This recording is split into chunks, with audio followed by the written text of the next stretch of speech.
Around 8:40 p.m. on February 6th, 2021, residents living on Lawrence Street in New Haven, Connecticut, suddenly heard the sound of a vehicle collision from outside. The sharp noise shattered the evening's tranquility, prompting many to rise and approach their windows to see what had just happened. Under the streetlights, they saw two cars that had just been involved in a rear-end collision. At first glance, the accident didn't appear too serious. There was no smoke, no debris scattered everywhere. Everything looked like an ordinary traffic accident. The driver of the car that had been struck stepped out to assess the situation, then instinctively approached the vehicle that had caused the accident with the intention of exchanging insurance information. However, the moment the distance between the two narrowed, two deafening shots suddenly rang out, tearing through the seemingly peaceful atmosphere.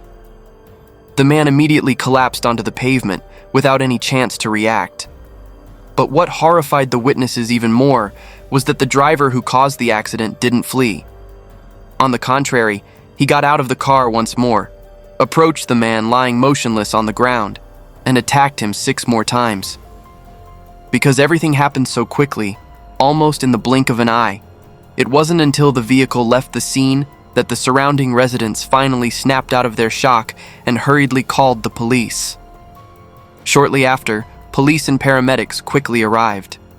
After conducting their examination, they confirmed that the victim had been struck multiple times in vital areas of his body, had completely lost all signs of life, and could not be saved. According to eyewitnesses at the scene, the victim had shown no anger whatsoever about his car being rear-ended. When he approached the assailant's vehicle, he hadn't even had a chance to speak before being suddenly shot down onto the pavement. Following the incident, police quickly reviewed the surveillance camera systems in the area, hoping to gather clues about the perpetrator. However, because it was already dark, the recorded footage was extremely limited. Through the faint glow of taillights, they could only determine it was a black vehicle. The license plate was completely unreadable. Even residents living near the scene said they couldn't see the killer's face clearly, as the individual was dressed entirely in black from head to toe. Since the crime scene yielded few clear leads, police could only focus on analyzing the weapon and shell casings left behind by the assailant, and right there, an important detail made them take notice. Upon determining the caliber of the shell casings, investigators immediately connected them to 4 other attacks on residential areas that had occurred within the previous 2 months, the most recent of which had happened just about an hour earlier. Although no one had been injured in those 4 incidents, the shell casings collected from those scenes, along with the blurry image of a black vehicle captured on surveillance cameras, all showed suspicious similarities. These details led police to gradually conclude that the attacks were likely carried out by the same perpetrator. Given the serial nature and potential danger level, police decided to merge all the cases for a joint investigation, hoping that from these scattered pieces, they could trace the profile of whoever was behind this wave of violence quietly spreading through the residential area. Of course, merging cases for investigation takes time, but at that moment, the most important and urgent matter was notifying the victim's family. Fortunately, the documents in the victim's car were complete, and the residential address was clearly listed, so police quickly confirmed the identity of the deceased. He was Kevin Jiang, a 26-year-old Asian American man. When police arrived at his home, it was already late at night. Yet Kevin's mother still hadn't gone to sleep.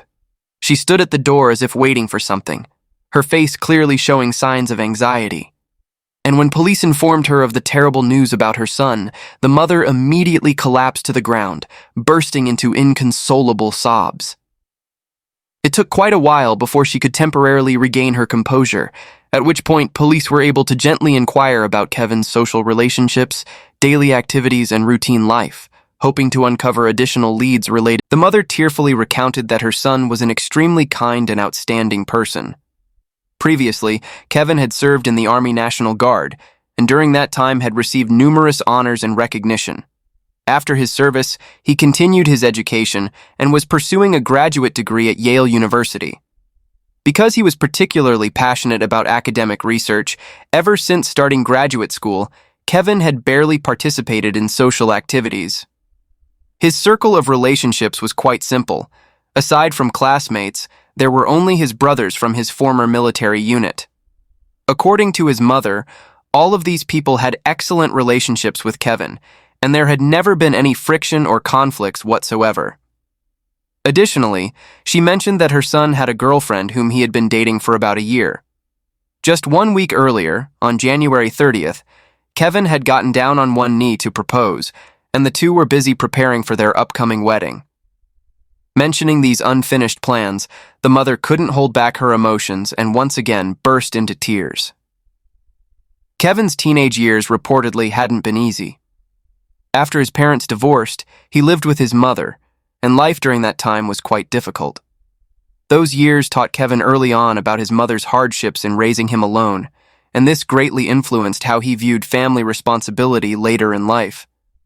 By 2019, when he had stable income, Kevin used money he had earned himself to purchase a house in New Haven, then brought his mother to live with him. When asked about it, he simply said that living and studying here alone, having his mother nearby would give him peace of mind. But those around him understood that, deep down, Kevin felt he had grown up, and it was time for him to take care of his mother, just as she had done for him. Beyond family life, Kevin was also quite enthusiastic about community activities. He frequently volunteered to cook and distribute free food at homeless shelters, helping those in need without asking for anything in return. With such a gentle personality, living simply and always thinking of others, it was hard to believe Kevin could have been the target of any grudge. In processing many previous cases, police had noticed that romantic conflicts between men and women were often the cause of extreme behavior, so they decided to prioritize investigating in this direction. Furthermore, the victim in this case had just proposed to his girlfriend not long ago, so possibilities such as relationship breakdown, the appearance of a third party, or revenge motives couldn't be ruled out. According to initial information, Kevin's girlfriend was Zion Perry, 25 years old, a girl with an open, cheerful personality who was very intelligent. She was also pursuing a doctoral degree at Yale University. Kevin and Zion had many similarities in their thinking and interests, so their relationship was considered stable and harmonious.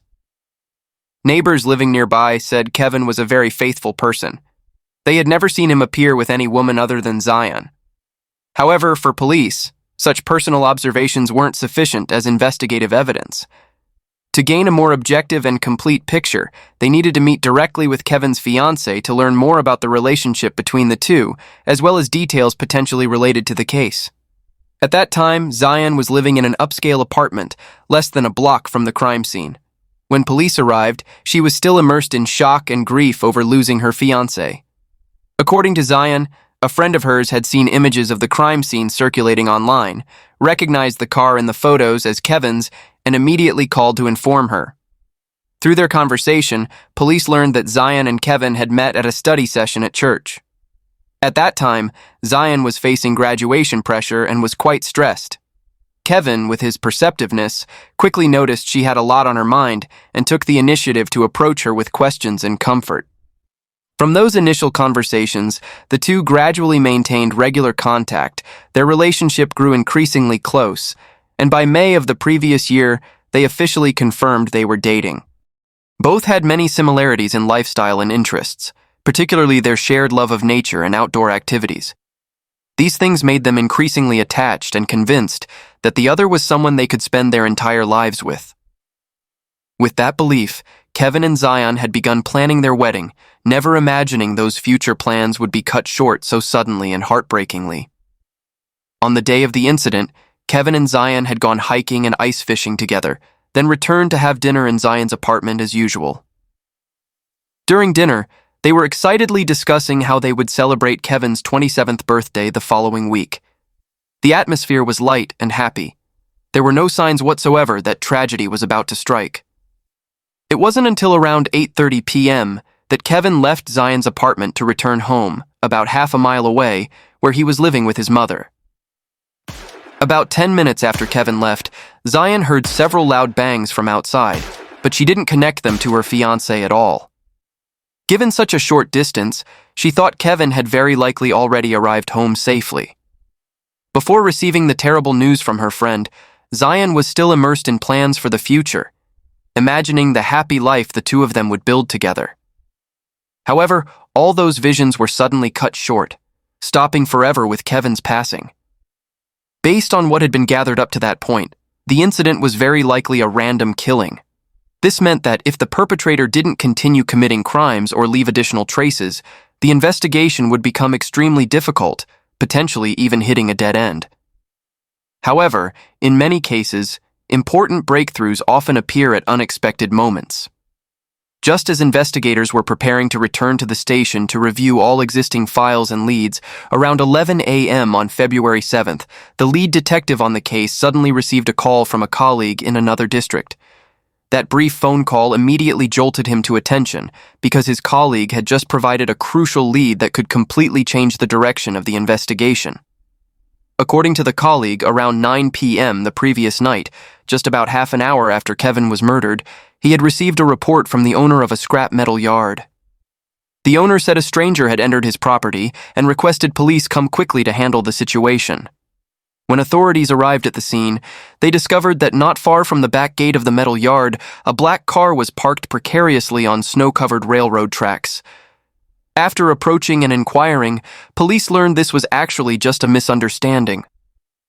The car owner explained he had gotten lost, causing his car to accidentally get stuck on the tracks and unable to continue moving. Based on local police experience, similar situations had occurred numerous times in this area, as many people unfamiliar with the region didn't know the complex road system, especially at night and in snowy conditions. For this reason, at the time, the incident wasn't considered particularly unusual. Following standard procedure, police verified the driver's identity. Based on the documents presented, the driver's name was Pan Chingsuan, 32 years old, from Maryland. His driver's license was still valid, and he had no criminal record whatsoever. So in the officer's eyes at that moment, he was simply a motorist who had encountered trouble and needed assistance. Since Chingsuan stated he wasn't carrying any cash, police offered a flexible solution. They could take him to a nearby hotel, allow him to use a credit card to stay overnight, and arrange for a tow truck to bring his stuck vehicle to the hotel the next morning. Chingsuan agreed to this arrangement. He opened the car door, gathered a few personal belongings, then left the scene with police. During this time, one officer noticed there was a blue bag on the back seat, alongside a briefcase printed with a Maryland logo, while the front passenger seat held a jacket. However, at that moment, none of these details seemed suspicious, so no one paid them any particular attention. But around 11 a.m. the next day, just moments ago, that same officer received another report. An employee at a fast food restaurant said they had found 2 suspicious bags abandoned on the grass at the north entrance of the establishment. When opened for inspection, they were horrified to discover inside was a firearm that had been used. Since Kevin's murder the previous night had already been entered into the police internal system, this officer was well aware of all relevant information. Professional instinct immediately made him feel this incident might be directly connected to Kevin's homicide, so he quickly went to the scene to verify. And right there, he was stunned. The bag found on the grass was identical to the bags he had seen in Chingsuan's car the night before. In particular, the Maryland logo printed on the bag was still clearly visible, with virtually no difference. And a suspiciously coincidental detail was quickly clarified. The hotel where the officer had taken Chingsuan to stay the previous night was located right next to the very fast food restaurant where the firearm was found. Meanwhile, Chingsuan had driven away earlier and was no longer in the area. When stringing together the clues, the black vehicle, the murder weapon with matching caliber, and the location appearing just half an hour's drive from where Kevin was killed, everything pointed to a single possibility: Chingsuan was directly connected to Kevin's murder. Recognizing the seriousness of the situation, the officer immediately reported all findings to his colleague handling the case. The moment they received the information, the investigative team didn't dare delay even a second. They quickly went to Chingsuan's registered home address to conduct verification and investigation. His house was located in a well-known affluent neighborhood in the Boston suburbs. According to records, Chingsuan was originally from Shanghai and had immigrated to America with his family at age 16, settling in Maryland. His parents reportedly still ran businesses in China and were quite financially comfortable. In cases involving suspects with strong financial resources, police often find themselves in a difficult position. Not only because of the ability to hire skilled lawyers to try to reduce criminal liability, but more importantly, if they have enough money to post bail, suspects can potentially be released pending trial, increasing the risk of flight and complicating subsequent investigation. Initially, police believed that once they found Ching Xuan's parents, they would soon track down his whereabouts. However, when the investigative team arrived directly at the family's residential address, they discovered the house was completely empty, with no one inside. Although modern technology has advanced tremendously and tracking methods have become increasingly sophisticated, in a situation with no direct leads, quickly locating someone remains extremely difficult. Therefore, police decided to shift their investigation towards social media, hoping to find some trace from Ching Xuan's online presence. They thoroughly reviewed his social media accounts, but the results were quite disappointing. Ching Xuan's last post was from 5 years ago, in 2016. Virtually no recent activity whatsoever. Even in his friends list, police couldn't find Kevin's name, which only pushed the initial investigative direction further into a dead end. However, just when the case seemed to have hit a wall, the investigative team discovered something unexpected. It turned out Ching Xuan was acquainted with Zion, Kevin's fiancée, and notably, the two still had each other's contact information. This discovery immediately made police realize that the root cause of the case very likely stemmed from romantic relationships, rather than simply being a random act of violence. Without hesitation, police went directly to Zion and frankly raised the questions they were pondering, hoping to clarify the connections between the individuals in the case. Zion thought for a moment before remembering that Ching Xuan had been her schoolmate at MIT. Around 2019, the two had met through a research project at school, but their level of interaction was very limited. It was essentially just a professional or academic colleague relationship, nothing close at all. When police asked directly whether there had ever been any romantic ambiguity between them, Zion appeared quite surprised by the question. She explained that aside from exchanges related to research projects, they had barely spoken to each other outside of class, much less had any personal contact. Zion mentioned that her most recent contact with Ching Xuan had been about a year earlier, in May 2020. At that time, Ching Xuan had called to congratulate her on graduating and expressed a desire to have a video call. However, considering their relationship wasn't close enough, Zion had politely declined. After recounting these details, even Zion couldn't help but wonder, could those seemingly small and harmless interactions possibly be connected to this case? From what Zion described, police gradually formed a troubling hypothesis. Ching Xuan may have been secretly harboring feelings for Zion for a long time, and when Kevin publicly announced their relationship on social media, it very likely triggered jealousy and resentment in Ching Xuan. If the motive truly stemmed from jealousy, then the criminal act was unlikely to have been spontaneous. It was very possibly premeditated. Based on this hypothesis, police began reviewing the 4 residential area attacks that had occurred previously from an entirely different angle. While those incidents hadn't caused any injuries, they had left behind shell casings of the same caliber and blurry images of a black vehicle, matching many details from Kevin's case. Police believed that those 4 attacks were very possibly staged deliberately by Ching Xuan to contaminate the crime scene and misdirect the investigation. The purpose was to make police mistakenly believe Kevin's death was just another random act of violence, thereby buying time and making it easier for him to withdraw after committing the crime. Right as police were still working and taking statements from Zion, another coordination bulletin arrived at the station regarding Ching Xuan. According to the information received, on the morning of February 6th, Ching Xuan had gone to a car dealership in Maryland for a test drive, but afterward drove the vehicle away and never returned it as agreed. More notably, data from traffic surveillance cameras on major routes showed a vehicle of the same model using commercial plates had traveled from Maryland directly into New Haven during the corresponding time frame. Based on this chain of information, police strongly suspected the person driving that vehicle was Ching Xuan.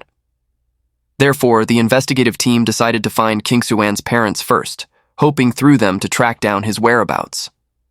On February 11th, through cell phone signal tracking, police located Chingsuan's parents at a gas station in North Carolina. Filled with hope of achieving a breakthrough, police quickly arrived at the scene. However, what they found sent chills down everyone's spine. There was only a cell phone that had been completely crushed. The scene clearly showed this was intentional, meant to erase traces and cut off the ability to track. Considering that Chingsuan had a background and knowledge in technology, he immediately became the prime suspect behind this action. Police believed he was very possibly using technical methods deliberately to obstruct the investigation, buying himself more time. Given the situation, authorities were forced to adjust their investigative direction, temporarily setting aside phone signal tracking and shifting focus to tracing the location of the vehicle they believed Chingsuan was using.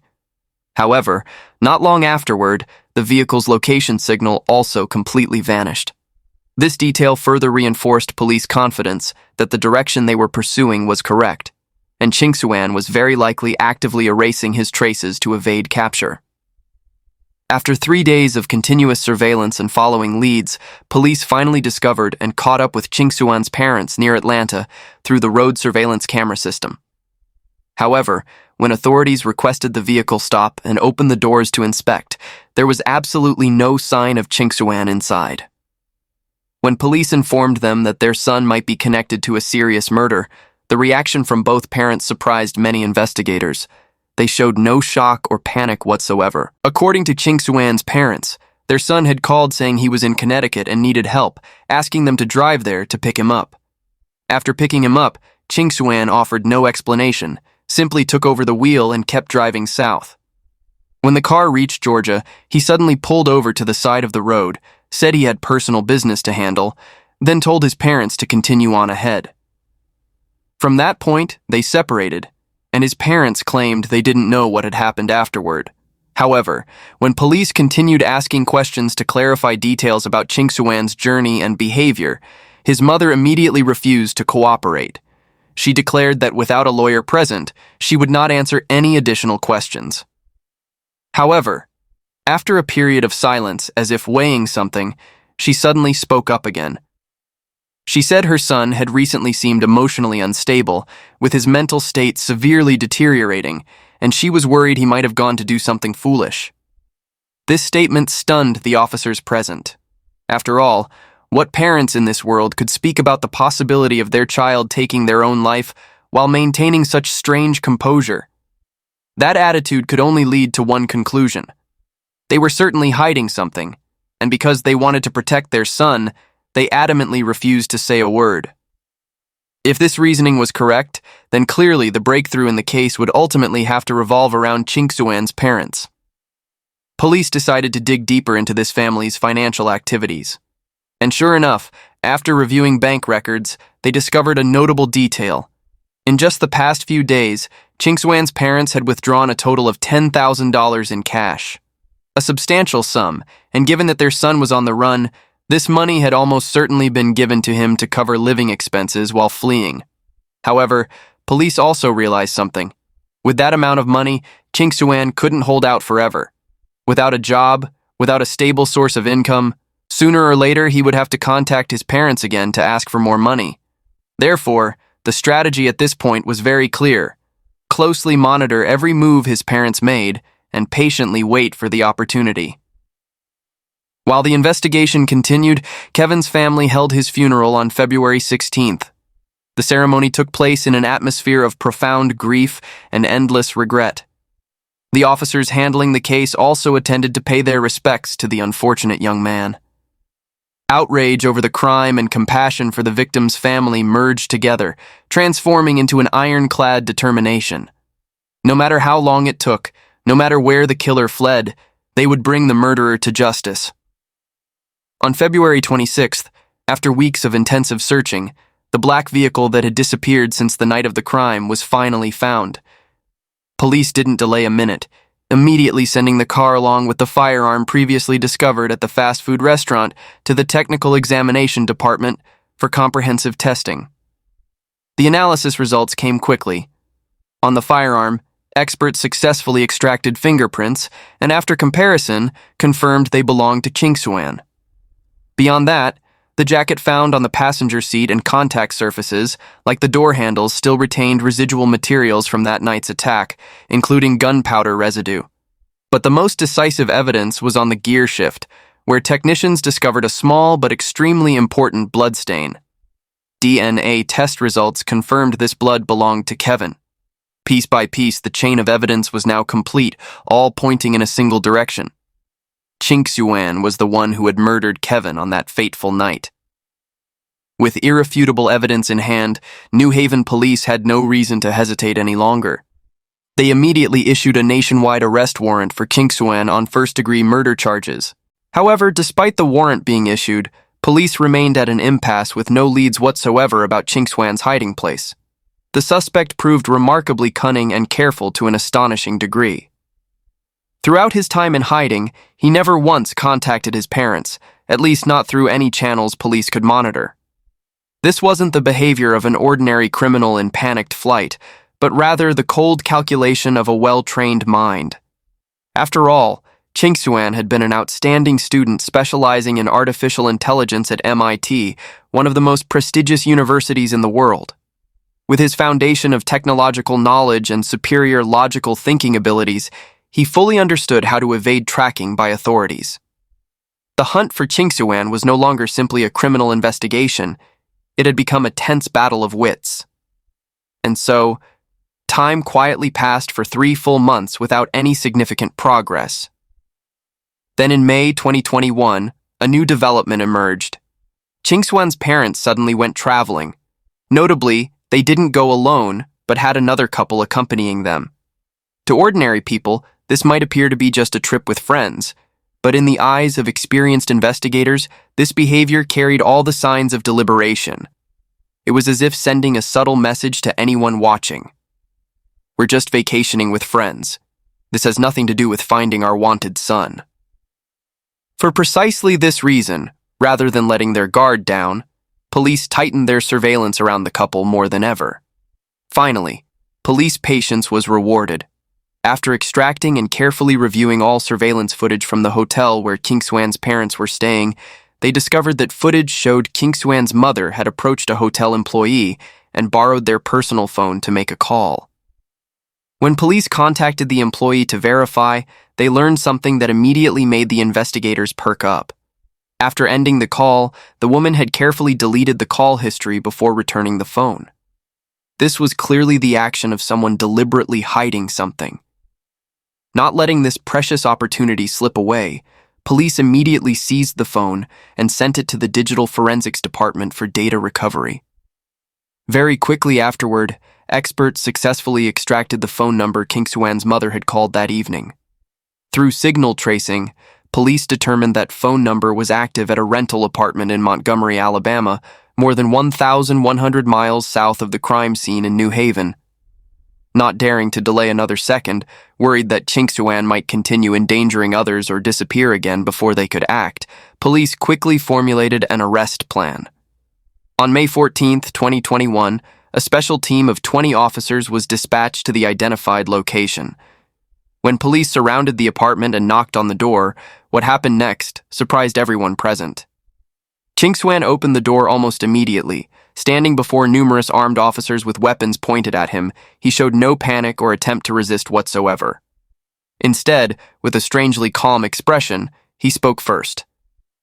"I'm the person you're looking for. You can take me in now." When conducting a search of the apartment where Qingxuan had been hiding, police discovered numerous items showing he had thoroughly prepared for a large-scale escape. In the room, there was $19,000 in cash, multiple cell phones along with 7 different SIM cards, clearly meant to be changed constantly to avoid being traced. But what particularly caught investigators' attention was that Qingxuan's father's passport was also found there. Its presence revealed an even bolder plan in the works. Qingxuan had very possibly been considering using his father's documents to cross the border and flee America before being caught. If police had been a few days slower, he might have vanished, and the manhunt would have had to expand internationally. Fortunately, everything was stopped in time. After being arrested, the court set Qingxuan's bail at $20 million. This was a bail amount so high it was nearly impossible to meet. and it immediately drew strong objections from Kingswan's parents. They claimed this was the authorities deliberately making things difficult for them. But in reality, this decision was entirely deliberate, and law enforcement knew exactly what they were doing. During the investigation, police had heard Kingswan's parents express numerous times that their son was everything to them. As the only child in the family, Kingswan was loved and protected completely. His parents had repeatedly stated they would do anything for their son. With their considerable financial means, paying a few $1,000,000 to bail out their son was well within their reach. But if that happened, if Kingswan were released on bail and continued living freely while the case had yet to be tried, where would justice for Kevin be? Who would make amends for the wrongful death of a promising young man? Therefore, the astronomical $20 million bail was set precisely to ensure he would face the punishment of the law. On December 9, 2022, Kingswan was officially charged with first-degree murder. However, at the hearing, he adamantly refused to plead guilty, forcing the case to go to trial for a jury to decide. Because the COVID-19 pandemic hadn't fully ended at that point, and the judicial system was still working through a massive backlog of cases, the official trial was repeatedly delayed. It wasn't until February 29, 2024, more than 3 years after Kevin was murdered, that the final judgment hearing was opened. At this hearing, the prosecution presented the entire chain of evidence that had been collected in a detailed and systematic manner. From the firearm bearing Kingswan's fingerprints, to the vehicle with Kevin's blood on the gear shift, to the movement history and subsequent efforts to conceal the crime. Facing this impenetrable wall of evidence, all attempts at defense became meaningless. Kingswan had no choice but to admit his guilt. When it came time for the victim's family to speak, Kevin's mother stood up, her voice choked with emotion as she spoke about the son she had lost, about his unfinished dreams, about the bright future that had been cruelly stolen. Facing those tear-filled accusations, Kingswan could only hang his head low, mumbling words of apology. But something notable happened when Zion, Kevin's fiancée, stepped up to the podium to speak. For the first time since the trial began, Kingswan lifted his head, his eyes directed toward her. That moment was like a confession without words, confirming the hypothesis police had formed from the very beginning. Kingswan had been secretly in love with Zion for a long time, and it was precisely that unrequited one-sided affection that had transformed into hatred toward Kevin. That blind jealousy had ultimately led to this bloody tragedy. In April 2024, the official sentence was pronounced. Kingswan was sentenced to 35 years in prison, with no possibility of parole or sentence reduction. He would pay for his crime with most of his remaining life behind bars. Looking back at the entire case, one must acknowledge that investigators were fortunate at a crucial moment. If that sharp-eyed officer hadn't happened to encounter Kingswan stuck on the railroad tracks that night, if he hadn't noticed the suspicious bags in the car, the killer's identity might have remained a mystery forever. And that's today's case. Thank you for watching and see you in the next videos.